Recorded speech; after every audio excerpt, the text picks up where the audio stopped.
Hello and welcome back to RC Icons. So in this episode, yes, finally, we're building a rally car. I have probably 15 or so rally cars that need to be built from new in box, and I have probably 5 or 6 that need to be restored.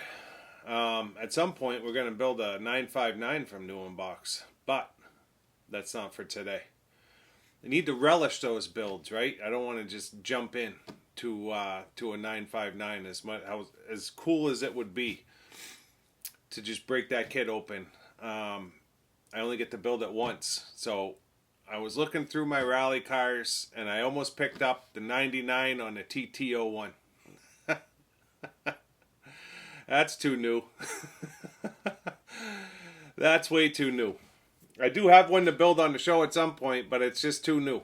I have a hard time building new stuff, stuff that's available today. I'm dying to build the Egress Black just for the sake of building an Egress, but I don't know. I don't know how I feel about it, putting it on YouTube. It's probably fine. It's just me being a retard, but, and I don't mean to be, when I say that, I'm sorry. I don't mean to be non-politically correct when I said those words. Just me being an idiot. So what do I have here? I've got a Subaru Impreza WRC 2001. This kit came out in 2002. Obviously, the kit's always introduced a year after the car actually ran, right? So this is on the TB01. So I thought that would be cool. It's the only TB chassis car I have in my collection. And I literally bought it. It was a toss-up between this one or the German Rally, which I think is cool in, what is it, NetBank livery, the red and green. I think that car is cool as hell, but when I think Subaru, it absolutely has to be the Colin McRae livery. So yeah, this is the 2001 on the TB01 chassis. Now, where do I go with this? I don't look at the TT01 and the TT02 as being garbage, but they are very entry level, as was the TB01.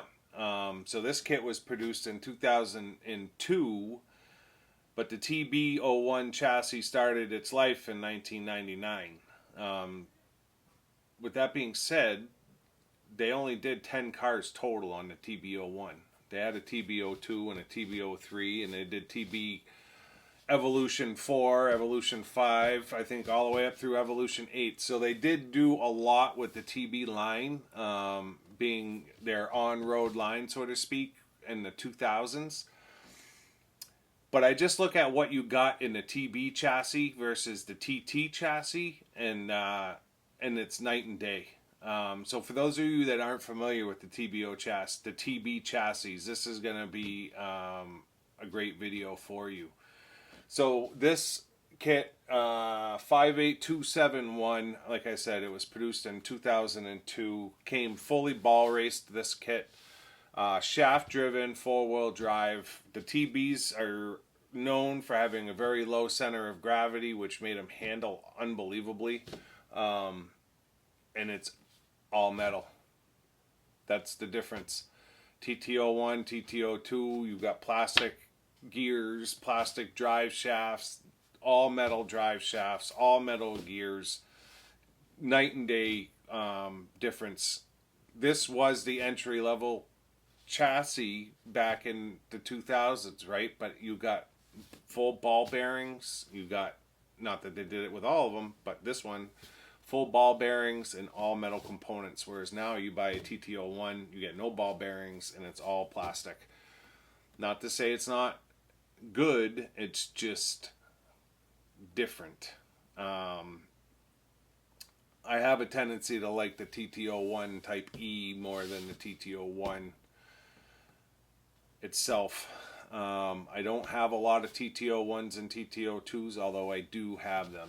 So, trying to get away from trucks slash buggies, which we've done a lot of.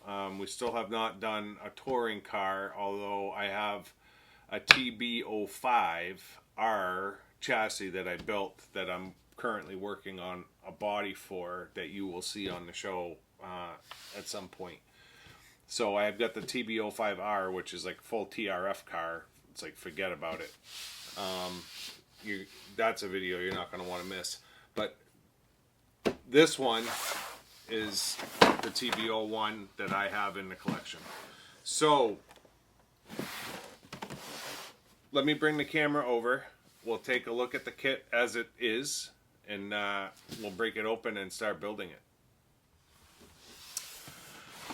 Subaru Impreza WRC 2001 prototype.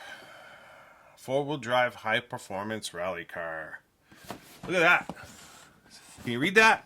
Let me bring it closer. Full ball bearings. Holy smokes. They got some fancy on this one, didn't they? So that's your TB chassis there, bathtub chassis. Looks a lot like the TTO one as far as its shape, but this is where it differs. All metal driveline. All metal. Awesome. These kits have gotten a little pricey, to be completely honest, for what you get. German rally car is going to run you $600 or more. This one I ended up... Where did I get this one? Oh, Larry Zabotny. Larry Zabotny auction. Sorry for the dog barking. This one came from Larry. Thank you, Larry. Man, I'll be honest. It's like you think about these auctions and these people that have passed on, Jose and Larry, and it's just an absolute pleasure to be able to have some of their kits in our collections and build them. I was thinking about it the other day. Ari had some bodies from Larry come into his channel, and then yeah, it's just crazy, right? Man, it's cool. Larry Zabotny auction, absolutely awesome. And I'd been looking for one for a long time, and I got this for a great price because it was at auction and it wasn't a scammer on eBay. So yeah, great box art. Not just a picture like we get nowadays. Very nice manual, absolutely mint condition, and a pile of decals. Look at that fluorescent yellow. Absolutely gorgeous. So there's actually 2 full sticker sheets and the window masks in here. The one thing they don't give you is numbers. So you get the white part is on the door, but no number on it. And I don't think there's any numbers in here. Not that that's the end of the world. Very, very nice manual. Absolutely mint condition, obviously. The other thing that's cool is you get driver cockpit in this car. If I'm not mistaken, the TB also has the protection thingamabob. Yep. So there's a polycarbonate protector that goes over all your radio gear that goes inside.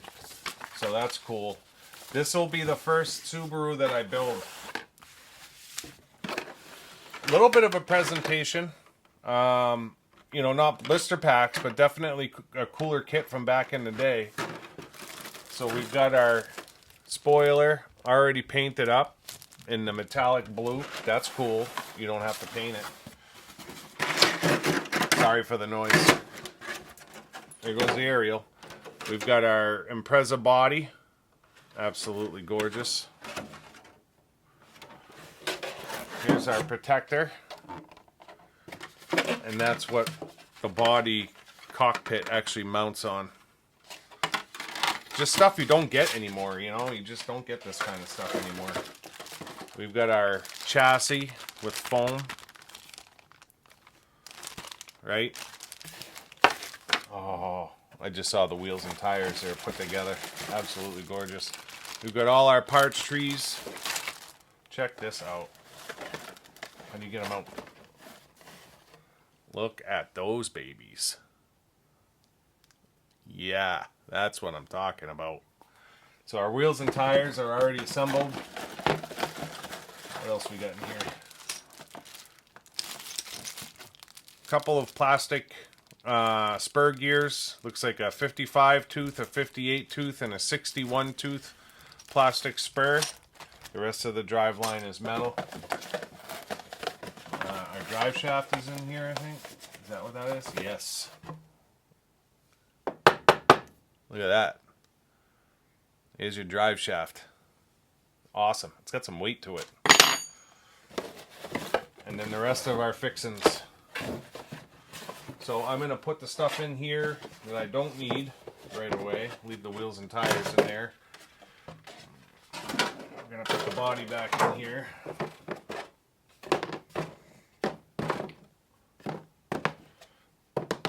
Alright, so this doesn't make for a great video when I'm messing around with the kit box. Don't need decals. The rest of it, oh, I don't need body parts. The rest of it I need. So I am going to get this. It says it's got a 3-step forward reverse. Must be in the box. Got to be in the box. Yep, there she is. Fun, fun. We're not going to need that. Get that bag of goodness. Bearings and metal gears. More bearings. More bearings. We've got our 540 with aluminum heatsink. That's cool. You don't get that anymore. So I am going to get this set up, and I'll bring you back in a second when we're ready to start hammering down on this thing. See you in a minute. Or a second. Alright. So, the kit's old enough where it's, well, I guess it's probably new enough where it's bag A, bag B, bag C. And you don't have to open all the hardware bags in one shot. I haven't built a kit like this in a long time. I must be new age now. It's got us in step 1, starting with diffs. Look at those ring gears. Absolutely awesome. I can tell already I'm going to love this build. So, it's got me making the front and rear diffs, and it's immediately got me getting them in the diff housings. Looks like we're starting with the rear end first. And it's got me basically building the whole thing through step 6. That whole sub-assembly.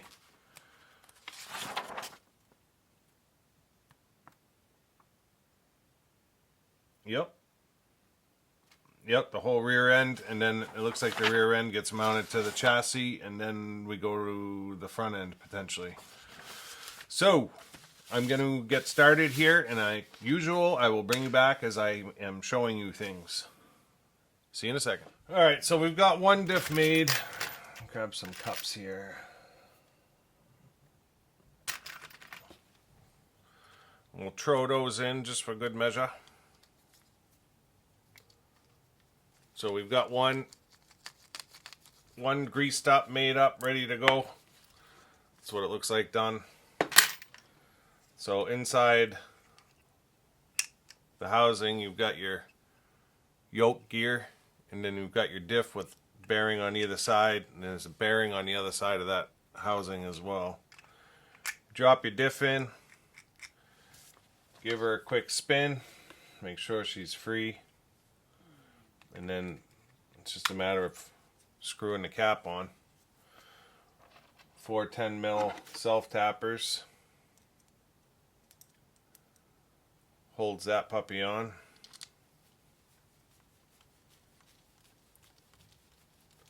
So I'll do the other 3 off camera. But that's essentially steps 1 and 2. Step 3 has us putting together the rear arms. They're a 2-piece arm. A lot like Top Force, all the other DFO ones. So it's a 2-piece rear arm. Step 4 has us making some very tiny rear arms. And then we've got a U-shaped bracket. U-shaped bracket. We're going to get that assembled onto the diff housing. And then it has us getting our uprights in place with our cups. And then getting that all attached with our drive shafts. And it looks like we've got the ever fun Tamiya threaded kingpins. So I'm gonna probably just get that built, just for sake of time, and then I'll bring you back So over here it's got me making front arms. So I'll get through step 7 where I've got the shock tower in place as well. Show it to you real quick and then we'll repeat the process for the front.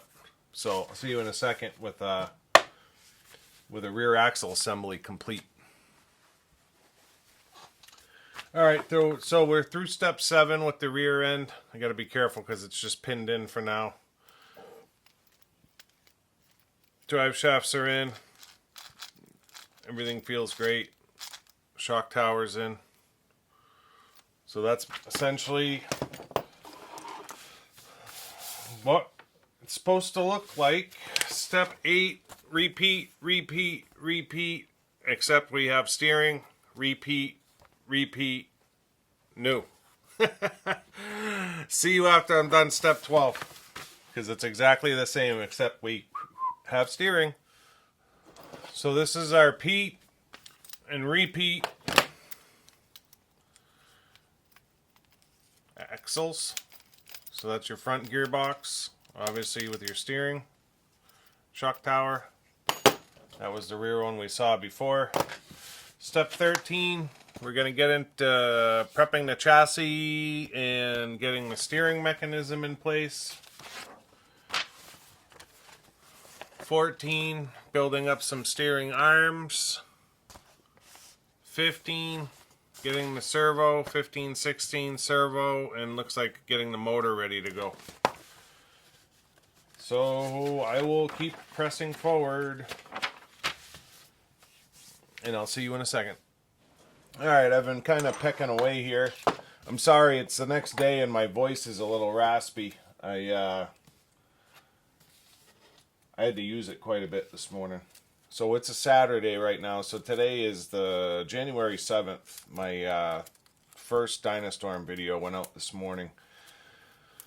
One random act of kindness every day, right? So on Saturday mornings, my boys, who are 9 and 11, serve with me at a local food ministry. We're up at 4:30 in the morning, and we serve about 80 families every Saturday, and we literally fill their car with groceries. This morning I had to be yelling numbers in the parking lot all morning, so my voice is basically gone. So later I'll be heading to Harbor Freight to get a megaphone so that does not happen anymore.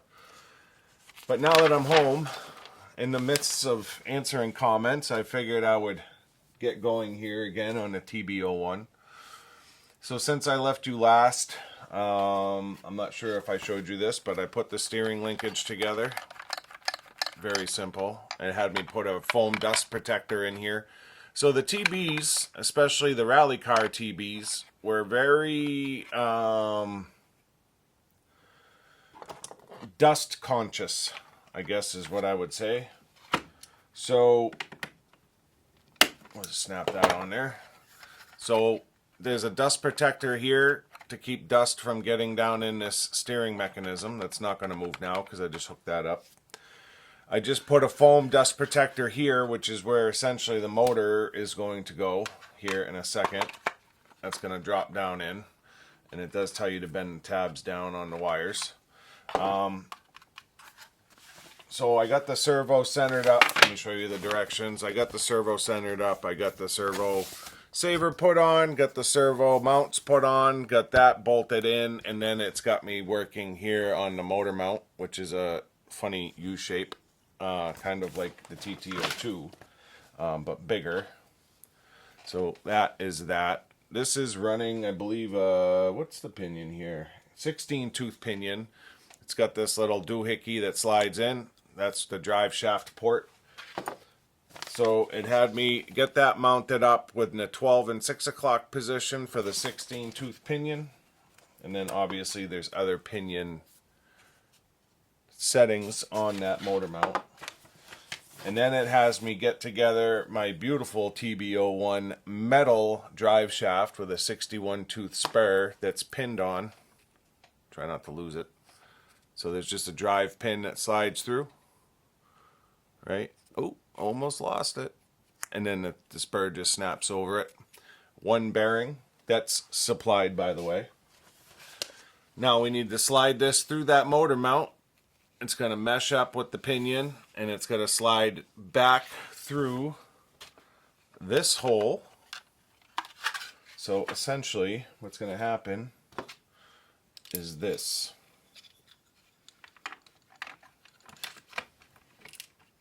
Yeah, there goes that drive pin that I didn't want to lose. Let's see if we can get this reset here. Perfect. And that's meshing up just wonderfully. That bearing needs to go in. There we go. So now when we look at it, we're in our foam, motor's down in, our mesh is beautiful, I think. Yes, our mesh is beautiful. So good, it's not even turning the motor.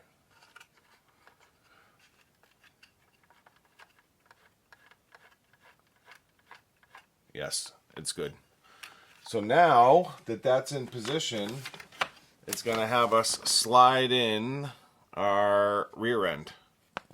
So our rear gearbox is going to slide in, and then the bumper with 4 screws is going to hold it in place. So we might as well just do that real quick.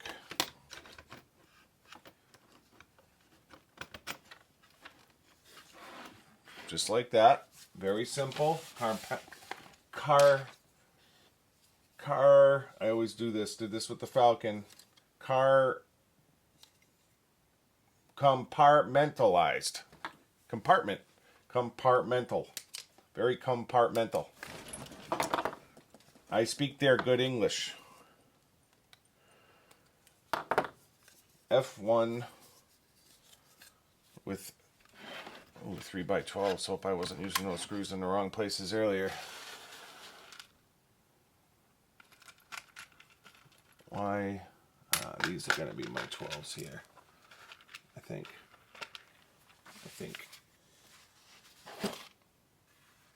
310s. Oh, they're tapered screws, you dumb dink. Excuse my language. We're just gonna get that in place.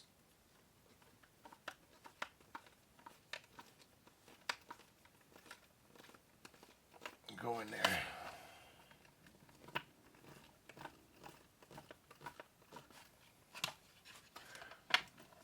Why do you not want to go in? There we go.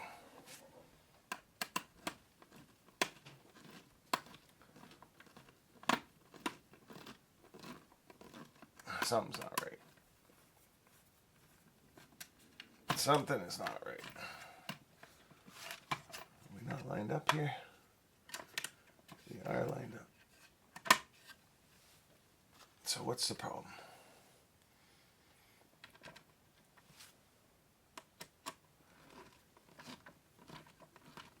There it goes. It's amazing how easy the screw goes in when you're actually lined up in the hole.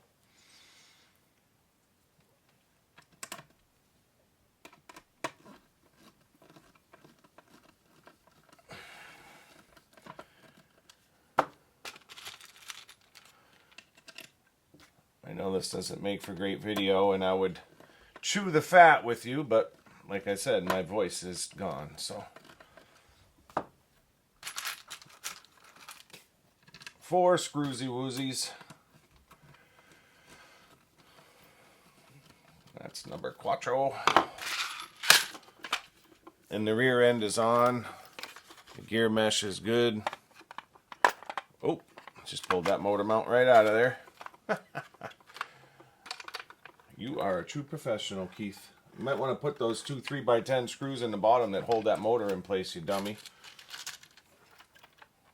Yeah, and we're going to move on to step number 16, even though step number 15 is not quite finished yet.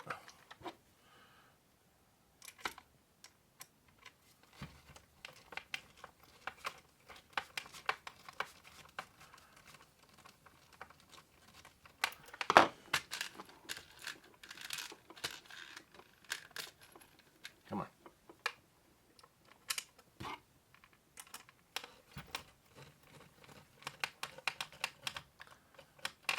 It's amazing how much that works better when there's screws in it.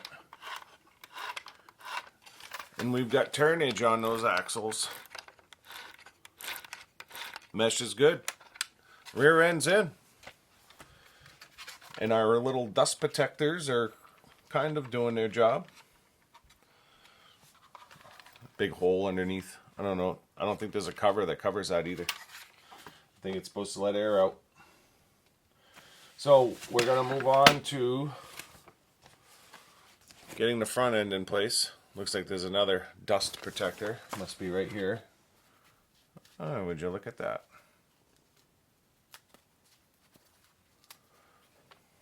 Gotta love the foam. What's that covering? Goes over this. There's no bearing. It holds that rod in place, apparently. No. She's just a runner through her. Goes where it goes.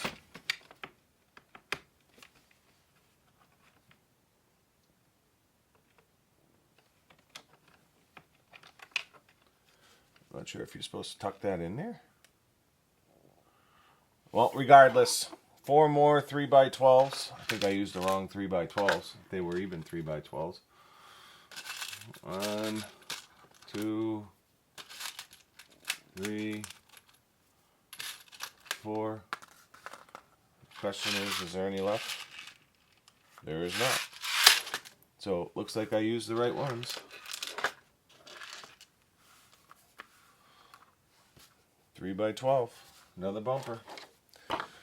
So I'm going to get the front end put on here. Save you guys the agony of watching me. I'll bring you back here.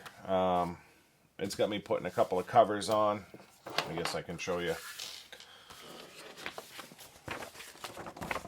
Front end goes on same as the rear end with the dust cover, except I got to snap my steering balls on. He said balls. Put my bumper in. Then there's a couple of chassis braces, front and rear, that are pretty much identical. I'm going to get those screwed on. Then I'm going to get my battery bracket put on, or my top deck, whatever the hell it's called. Ooh, bling. My heat sink. And then I'm just going to move forward and get the shocks built. And I'll just bring you back as I start putting shocks on, or at a point where I've got something to show you and I'm not wasting time. So I'll see you in a second. Alright, so I put the braces in. Front, rear, front, cross brace. Bling! That's all done. Car's getting heavy.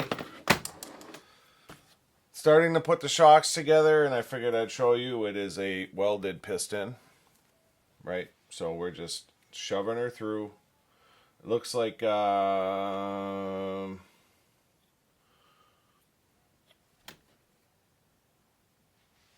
do they all? No, yeah, they all get a spacer. See that? I almost messed up. B12. Get your vitamin B12s.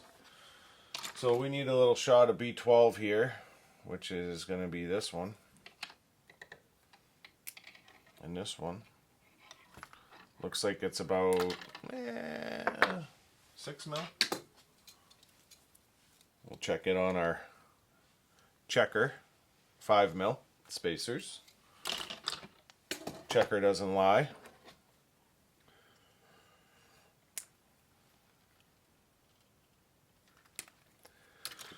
Can tell I've been watching too much Vice Grip Garage.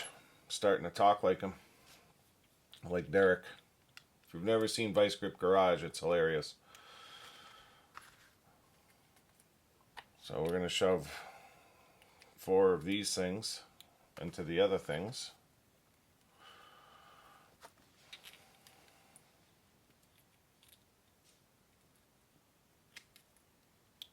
Yep.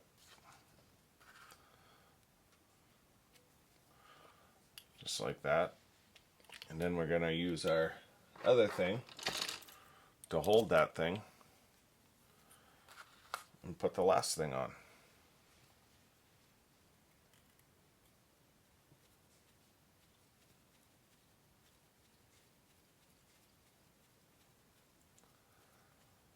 That's called sophistication. good to go. And I did oil those O-rings inside. I always do. So I'm going to finish putting these shocks together. And then I'll bring you back here in a second and show you them how they mount. And we'll go from there. Alright. So we got the rear body mounts in. They're a two-piece mount. So it's basically like an extension because the Impreza is tall in the back. And the rear shocks are on. I like that it's all blacked out. Looks good. I'm not sure if we're going to need a stiffener across this. Feels pretty good actually. So the next step is doing the front. Right, so we just did all of this in the rear, and we're just going to repeat essentially the process in the front. Shorter body mounts. The only real difference is it doesn't have a spacer in the back for preload on the shocks. So, whatever. What do we have after that? Can't be anything. Yeah, wheels and tires. So we're almost at the end of this video. Let me wrap it up here, and I'll see you in a second.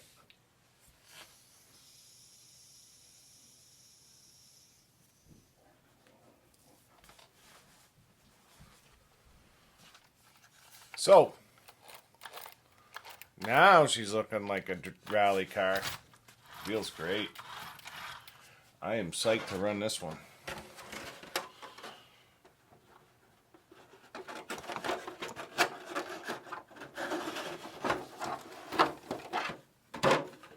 Lowrider.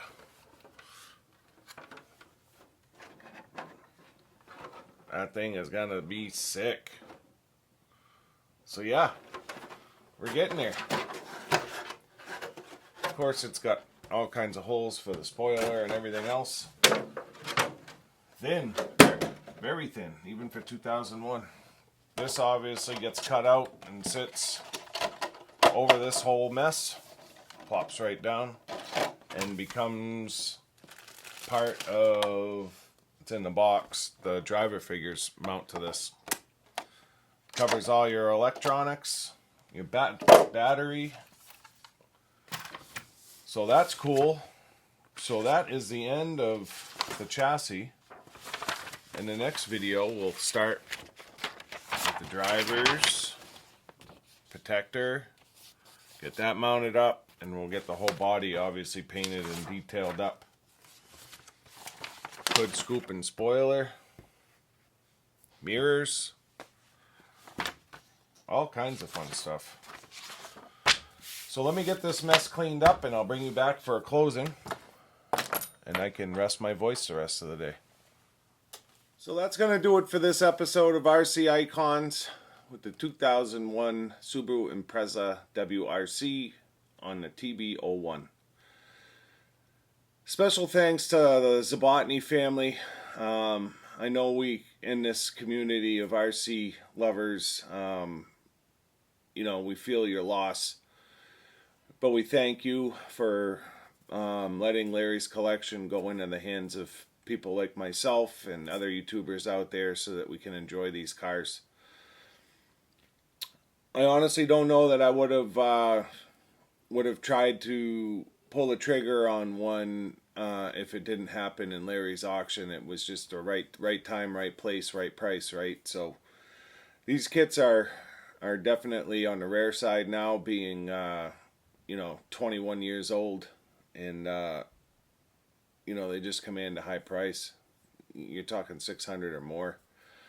It was an absolute pleasure to be able to put together the TB01 chassis. This is, like I said, it's the only TB01 I have in the collection, so it's not like I've got a pile of these to assemble. Absolutely awesome chassis. Love it. Feels great. You know, knowing that whole drive line is metal, it's just awesome. You know, if you can get your hands on one, I don't recommend things, but you won't be disappointed. The the fit and finish of it is absolutely stellar, and I know with it being all metal like that, you can probably throw some pretty serious power at it and not have to worry. But yeah, it looks great with the rally block tires on it. I'm looking forward to running this thing. This is definitely you know, it's for the shelf, so to speak, but it's really, you know, for me, it's about running it.